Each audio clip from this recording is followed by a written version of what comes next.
Hi, my name is Beth Vanos, and I am here to talk about extended greetings, farewells, and some filler words in Spanish.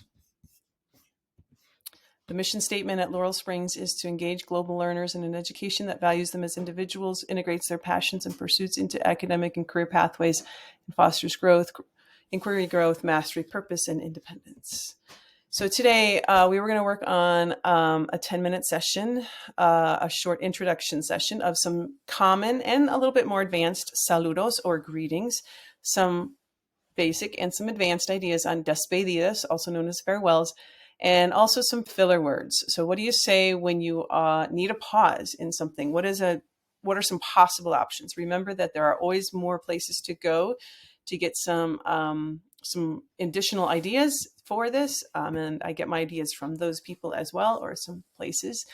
But we're going to do a little introduction to all of this today. So, introducciones saludos. So, just to kind of get us going, why are greetings so important? They convey warmth, they convey interest in another person, they can open yourself up to those people and their life. It can help them and you feel important, like they care about you and that there's a sense of value or interest in someone else. So we greet someone, we say hola, right? So here's a whole little list of this right here. So for example, we could say hola, ¿cómo estás? We probably have heard that, know that. It's a very basic thing. And remember that in Spanish, you can use the answer bien, gracias, y tú versus bien, gracias, y usted. So remember that y tú is informal versus y usted is more formal, or for people you don't know, or depending on the context. You might know that person, but you're in a courtroom or whatever, then you're going to use usted. So the same thing with ¿cómo estás? ¿Cómo estás tú versus ¿cómo está usted? Informal versus formal. In this situation, you can look at some of this información adicional. And so you're like, oh yeah, I'm good too. A mí también. Gracias.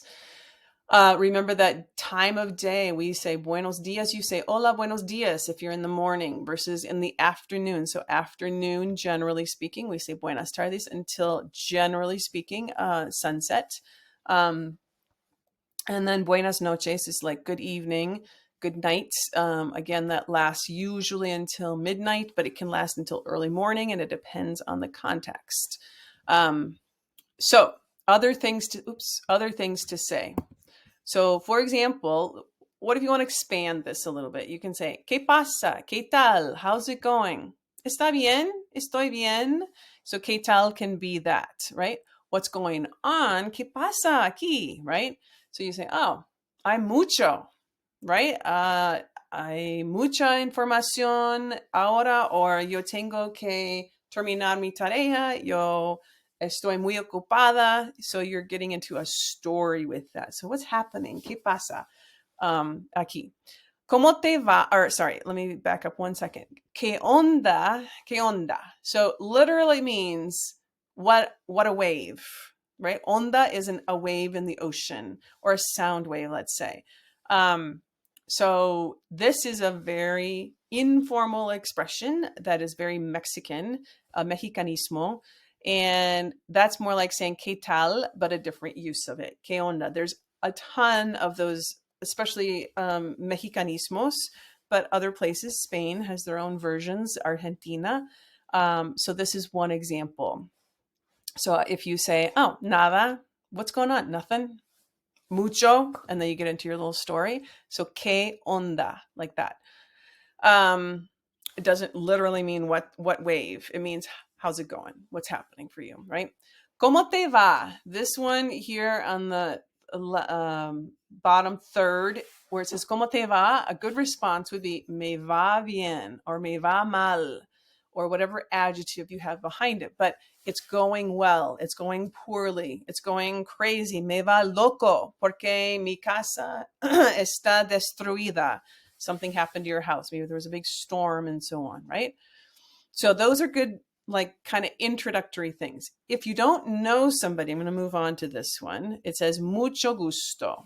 So when you say it's good to meet you, you say mucho gusto. What are some responses to mucho gusto? You could say igualmente, good to meet you too. Likewise, someone says mucho gusto. The other person could respond down here El gusto es mío. The pleasure is mine. That's a very nice thing to say to somebody. And it's common. You don't have to say, you cannot start the conversation with igualmente. You have to start with mucho gusto and then el gusto es mío, or mucho gusto igualmente. You can't say igualmente, igualmente. You can't say hola me llamo Beth Van Os and then the other person says igualmente. I'm like, really? Your name is the same as mine. That doesn't make sense. You have to start it with me llamo Susie Smith or whatever your name is, And then, or if you say mucho gusto, they could say mucho gusto, they could say igualmente, but you wouldn't start off with igualmente and then say igualmente, is my point. However, you could say es un placer conocerte. It's a pleasure to meet you. So these are some nice options if you don't always want to say igualmente or respond again with the same mucho gusto.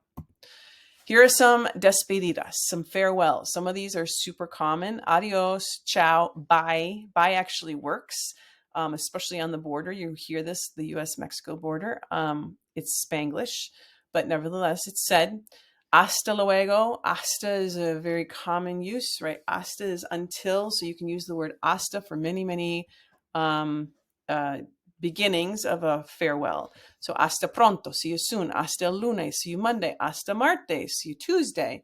Hasta la próxima vez, until the next time, whenever that might be. You could say ciao, right? There's different spellings of that as well. You could say, buen día, que tengas, or que tenga usted un buen día. So tengas is the informal, tenga. This is have a good day. That you might have a good day. Right? Sometimes people shorten it to say buen día. They might say to you, que te vaya bien, may all go well with you. They're not going to say all these things, right? These are just choices, expanding those options. Or again, the usted, que le vaya bien, que lo pases bien, or que lo pase bien usted, may it all go well with you. Que se la sigan pasando bonito, hope that you continue having a good time doing whatever you're doing. And last but not least, muletillas. So what are muletillas? These are filler words. So in Spanish, just like in English, we don't always remember what we're trying to say. We forget, we're in a conversation, we forgot what I was trying to say. And so you need, or you get nervous, and so you have a filler word. So here's some filler words. For example, these break up that conversation. They give you a pause. They give you a moment to think sometimes, right? So you say, bueno, estoy en la presentación y lo que pasa con las personas en el pasado fue que ellos tuvieron o tenían más problemas o muchos problemas. So means this or and right? And this, or there's a filler word called Este is one of those words. Bueno y bueno, this is used in Mexico when you're on the phone with somebody. And so you pick up the phone and you say, bueno, right? So that's one of the uses of bueno. But it also means well, or and then. And then I was saying this. Bueno, yo estaba hablando y bueno, lo que pasó fue y bueno, and so then, right? Then, and then this happened. Y bueno, right? It means good, but it is a filler word. It's kind of connects those two ideas. That pause gets connected with that bueno, or sometimes and then, or y bueno. The word sea, o sea. So Osea means, well, it was great. Osea, fue una actividad muy interesante. Osea, es que es lo que quiero hacer en el futuro. That's what I want to do in my future. Osea, es posible, ¿no? Right? So it's another filler type word. Here's a super common one. It's called pues. Puis, sort of a funny word, but it's super, super common. So pues, so you say pues as the word well. Well, it's really interesting. That's really interesting. Pues, qué interesante, ¿no? O pues es muy interesante ver el Gran Cañón porque pues puedes mirar rocas, pues puedes caminar al Phantom Ranch en el abajo, hacia abajo, en el Gran Cañón en los Estados Unidos. Right? Pues es muy bonito también. Pues debes ir al Gran Cañón. Entonces, is also kind of like pues, then, and then. Could you say bueno y bueno? You bet. So they are sometimes interchangeable this way. Estaba con mis amigos y entonces, and then, entonces fuimos a la pastelería. And then, y entonces, sometimes you say y entonces. And last but not least, the word to say it's correct. You're confirming your ideas. You say no. So this is super common. So, for example, you might say, si quieres ir al supermercado, queda en la esquina con calles Constitución y Rodolfo. No? Am I correct? Right? Es verdad? It's another way to say verdad. It can be a reaffirmation. Estaba pensando con mi novio y es correcto lo que me dijo, ¿no? Correct? He told me the right thing about the fact that whatever situation was happening. Correcto? No? So the word correcto could be used in place of this. So, muletillas, filler words, saludos, despedidas. They're all ways for us to kind of connect and have that conversation. And hopefully can just give you an opportunity to expand that conversation and continue to use Spanish, have it be a little bit more interesting and filled in.